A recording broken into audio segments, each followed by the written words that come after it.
Lazima uwe smart, jipende. Kuna jamaa mmoja alikuja kuniona pale ofisini, kavua viatu akaja kuniona. Nilimwita Faster Niki. Kaambia Niki, nitafutie fimbo. Akanambia baba, fimbo ya nini? Kaambia kuna nyoka swila ameingia huko. Yaani nilisikia harufu ya nyoka swila. Kumbe mguu wa mtu na teba. Mwambie mwenzio be smart brother. Be smart brother. Mwambie uchafu sio sifa mwanaume. Uchafu sio sifa mwanaume. Unakosa tenda, unaangaliwa unavyokuja. Hujapiga mswaki.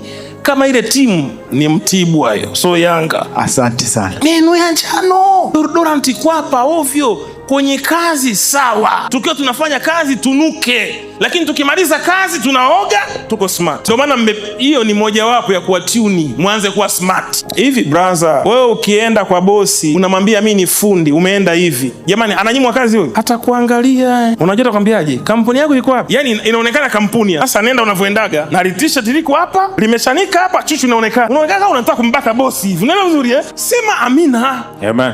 Lakini hivi, na leo nitawafu